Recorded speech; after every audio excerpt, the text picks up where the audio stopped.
Heavy water পারমাণবিক স্থাপনায় ইসরায়েলের হামলা। ইরানে হামলা প্রস্তুতি নিচ্ছে যুক্তরাষ্ট্র। ইরান ইস্যুতে আমি শেষ মুহূর্তে সিদ্ধান্ত নেব বলে জানিয়েছেন ট্রাম্প। পরমাণু প্রকল্প নিয়ে ইরানকে যে প্রস্তাব দিলেন পুতিন। এতক্ষণ শুনছিলেন সংবাদ শিরোনাম, এবারে বিস্তারিত।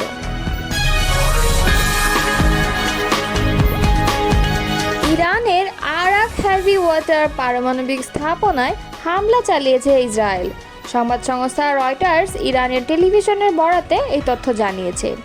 এর আগে ইসরায়েলি সেনাবাহিনী হুমকি দিয়েছিল রিঅ্যাক্টরের আশেপাশের এলাকার বাসিন্দারা যেন অবিলম্বে এলাকা ত্যাগ করেন। হুমকি দেওয়ার পরে সেখানে খবর এলো এই হামলা ইসরায়েল ইরান চলমান উত্তেজনা একটি গুরুতর পর্যায়ে পৌঁছানোর ইঙ্গিত দিচ্ছে। ইরান 2015 সালের পরমাণু চুক্তির আওতায় এই আরাক চুল্লির নকশা পরিবর্তনে সম্মত হয়। হেভি ওয়াটার মূলত পারমাণবিক চুল্লি ঠান্ডা করতে ব্যবহৃত হয়, তবে এর পার্শ্ব উৎপাদন হিসেবে প্লুটোনিয়াম তৈরি হয়, যা পারমাণবিক অস্ত্র তৈরির জন্য ব্যবহৃত হতে পারে। এদিকে ইসরায়েলকে লক্ষ্য করে ফের সিরিজ ক্ষেপণাস্ত্র ছুড়েছে ইরান। ইসরায়েলের প্রতিরক্ষা বাহিনী এই তথ্য নিশ্চিত করেছে। টাইমস অব ইসরায়েলের প্রতিবেদনে বলা হয়েছে অন্তত 4টি ক্ষেপণাস্ত্র প্রভাব ইসরায়েলে পড়েছে। এতে কয়েকজন আহত হয়েছেন। আল জাজিরা তাদের লাইভ প্রতিবেদনে বলছে জেরুজালেম এবং তেল আবিবে বিস্ফোরণের খবর পাওয়া গেছে। ইরানের ওপর আগামী দিনগুলোতে সম্ভাব্য হামলা চালানোর প্রস্তুতি নিচ্ছে যুক্তরাষ্ট্র। অজ্ঞাত সূত্রের বরাতে এক প্রতিবেদনে এ তথ্য জানিয়েছে ব্লুমবার্গ নিউজ। এর আগে মার্কিন প্রেসিডেন্ট ডোনাল্ড ট্রাম্প তেহরানের সম্ভাব্য সামরিক হামলার পরিকল্পনায় নীতিগত অনুমোদন দিয়েছে, খবর আল জাজিরার। ব্লুমবার্গ নিউজ অজ্ঞাত সূত্রের বরাত দিয়ে ঊর্ধ্বতন মার্কিন কর্মকর্তারা জানিয়েছেন আগামী দিনে ইরান সম্ভাব্য হামলা চালানোর জন্য প্রস্তুতি নিচ্ছে যুক্তরাষ্ট্র। এতে আরও বলা হয়েছে এই পদক্ষেপ এটির লক্ষণ যে ওয়াশিংটন তেহরানের সঙ্গে সরাসরি সংঘর্ষে লিপ্ত হওয়ার জন্য অবকাঠামো তৈরি করছে। তবে জনসাধারণের মতে পরিস্থিতি এখনও বিকশিত হচ্ছে এবং পরবর্তীতেও হতে পারে। তাদের মধ্যে কেউ কেউ সপ্তাহান্তে হামলার সম্ভাব্য পরিকল্পনার দিকে ইঙ্গিত করেছেন। প্রতিবেদনে আরও বলা হয়েছে এক ব্যক্তি বলেছেন যে মুষ্টিমেয় ফেডারেল সংস্থার শীর্ষ নেতারাও আক্রমণের জন্য প্রস্তুতি শুরু করেছেন। তবে প্রতিবেদনে এই বিষয়ে বিস্তারিত কোনো তথ্য জানানো হয়নি। এদিকে ইরানে সম্ভাব্য সামরিক হামলার পরিকল্পনায় নীতিগত অনুমোদন দিয়েছেন মার্কিন প্রেসিডেন্ট ডোনাল্ড ট্রাম্প, তবে এখনও পর্যন্ত তিনি চূড়ান্ত নির্দেশ দেননি। যুক্তরাষ্ট্র ভিত্তিক সংবাদ মাধ্যম ওয়াল স্ট্রিট জার্নাল এই তথ্য নিশ্চিত করেছে। প্রতিবেদনে বলা হয় ট্রাম্প তার জ্যেষ্ঠ উপদেষ্টা জানিয়েছেন ইরানের পারমাণবিক কর্মসূচি থামাতে শেষ পর্যন্ত সামরিক পদক্ষেপ নেওয়ার অনুমতি দিয়েছেন তিনি। তবে তেহরান শেষ মুহূর্তে কোনো সমঝোতায় আসে কিনা তা দেখার জন্য কিছুটা সময় নিচ্ছে। যুক্তরাষ্ট্রের সম্ভাব্য লক্ষ্যগুলোর মধ্যে রয়েছে ইরানের ফেরদো ইউরেনিয়াম সমৃদ্ধকরণ কেন্দ্র। এটি পাহাড়ের গভীরে অবস্থিত এবং সামরিক বিশ্লেষকদের মতে কেবলমাত্র সবচেয়ে শক্তিশালী বোমা দিয়ে এই স্থাপনাটি ধ্বংস করা সম্ভব। ইরানে যুক্তরাষ্ট্রের সম্ভাব্য সামরিক হামলা নিয়ে শেষ মুহূর্তে সিদ্ধান্ত নেবেন মার্কিন প্রেসিডেন্ট ডোনাল্ড ট্রাম্প। মার্কিন সংবাদ মাধ্যম সিএনএনকে তথ্য জানিয়েছেন তিনি।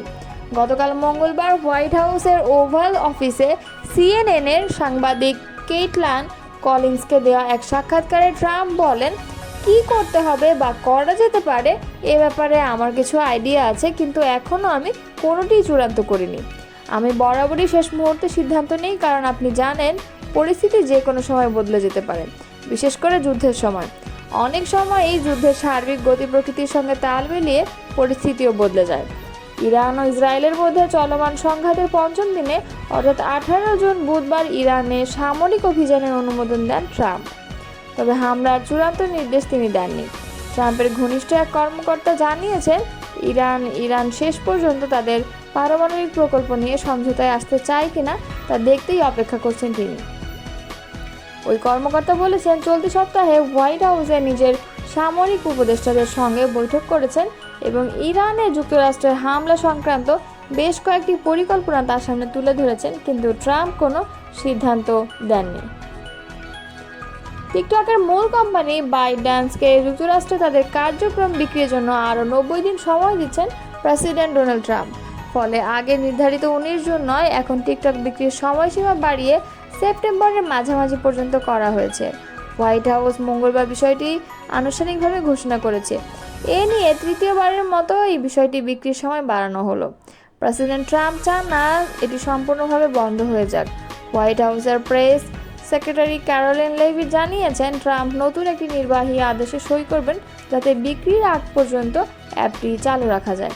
তিনি বলেন, আমরা চাই 17 কোটির বেশি মার্কিন ব্যবহারকারী যেন নিরাপদে এটি ব্যবহার করতে পারে এবং তাদের ব্যক্তিগত তথ্য সুরক্ষিত থাকে। রাশিয়ার প্রেসিডেন্ট ভ্লাদিমির পুতিন বলেছেন, ইরানের পরমাণু প্রকল্পের কাজ তত্ত্বাবধান করতে আগ্রহী মস্কো।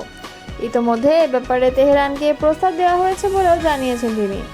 বুধবার রাশিয়ার দ্বিতীয় বৃহত্তম শহর সেন্ট পিটার্সবার্গে সাংবাদিকদের সঙ্গে মত বিনিময়কালে প্রেসিডেন্ট পুতিন বলেন, তেহরানের সঙ্গে মস্কোর খুবই ভালো সম্পর্ক এবং আমরা তেহরানকে ইতোমধ্যে প্রস্তাব করে দিয়েছি যে রাশিয়ার তত্ত্বাবধানে ইরানের পরমাণু প্রকল্পের অপারেশন চলতে পারে।